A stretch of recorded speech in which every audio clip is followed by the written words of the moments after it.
কি ব্যাপার রায়ান, কি হয়েছে? আরে ভাই আর বললেন না।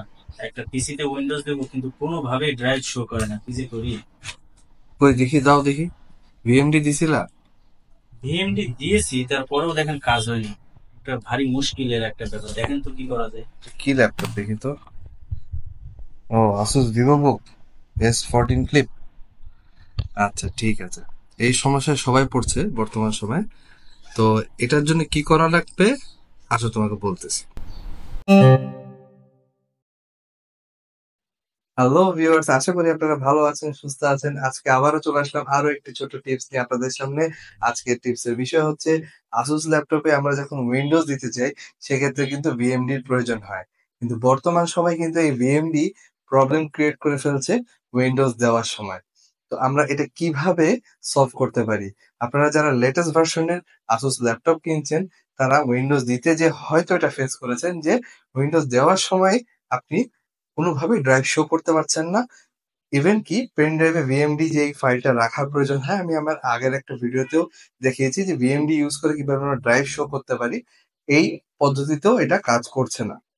তো আসুন তাহলে, কিভাবে আমরা এরকম প্রবলেমে পড়ে গেলে কি অপশনকে এনেবল ডিসেবল করলে ড্রাইভ গুলোকে শো করতে পারি, দেখি। আপনারা যারা আসুস ল্যাপটপে উইন্ডোজ ইনস্টল দিতে যে দেখবেন যে উইন্ডোজ কোনোভাবেই নিচ্ছে না, অর্থাৎ ড্রাইভগুলোকে শো করছে না উইন্ডোজ যখন দিতে যাবেন।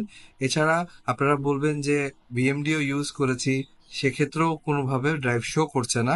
সেক্ষেত্রে আপনারা যেটা করবেন, বায়োসে চলে যাবেন সরাসরি ল্যাপটপের। সেখানে যে আপনারা পেয়ে যাবেন অ্যাডভান্স সেটিংস। আমার এখানে ভিউটা যেরকমই দেখাক না কেন, আপনারা আপনাদের বায়োসে যে অ্যাডভান্স সেটিংসটা খুঁজবেন। কারণ অপশনসটা মেইন ভিউ দেখে অনেকে কনফিউজ হতে পারেন। অ্যাডভান্স সেটিংসে যাবেন, সেখানে যাওয়ার পর আবার আরেকটা অপশন পাবেন অ্যাডভান্স। এই অ্যাডভান্সে ক্লিক করবেন। করার পর এখানে দেখবেন যে অনেকগুলো অপশন চলে এসেছে। এটাকে জাস্ট স্ক্রল ডাউন করলে আমরা শেষের দিকে পেয়ে যাব ভিএমডি। এখানে ভিএমডি পেয়ে গেলে এখানে ক্লিক করব।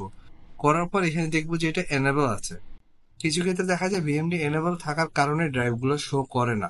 এবং আমরা যেরকম ভিএমডি সাপোর্টটা পেয়ে থাকতাম আগে, যে একটা ফাইল আমাদের পেন ড্রাইভে রেখে দিলেই সেখান থেকে ইনস্টল হয়ে যায়, ড্রাইভগুলো শো করে, সেটা বর্তমান সময়ের আপগ্রেশনে হচ্ছে না। তো তারা যেটা উপায় বের করে দিয়েছে সেটা হচ্ছে যে আমরা জাস্ট এটাকে এনেবলটাকে ডিসেবল করে দেব, করে জাস্ট সেভ হয়ে বের হয়ে যাব।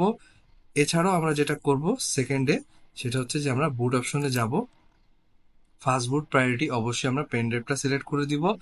দেন আমরা উইন্ডোজ সেটআপের দিকে এগিয়ে যাব। এভাবে করলে আপনার সুন্দর মতো ড্রাইভ শো করে দিবে। এখন আপনারা দেখতে পাচ্ছেন এখানে কিন্তু সব ড্রাইভ শো করছে, একটু আগে কিন্তু এখানে কোনো ড্রাইভ শো করছিল না। তো ভিউয়ার্স, ঠিক এভাবে আপনারা যারা লেটেস্ট আসুস ল্যাপটপ ইউজ করছেন, যদি উইন্ডোজ দিতে যে বিপদে পড়ে থাকেন যে আমার এখানে ড্রাইভ শো করছে না, ঠিক এই পদ্ধতিটা অ্যাপ্লাই করলে খুব সহজেই আপনারা আপনাদের ল্যাপটপে উইন্ডোজ দিয়ে দিতে পারবেন। ভিউয়ার্স, আশা করি এই টিপসটি আপনাদের কাজে লাগবে। যদি আমার এই ভিডিওটি আপনাদের ভালো লেগে থাকে, প্লিজ লাইক এবং শেয়ার করবেন। আর সামনের আরো ভালো টেক ভিডিও দেখার জন্য আমার এই চ্যানেলটি সাবস্ক্রাইব করবেন। ধন্যবাদ।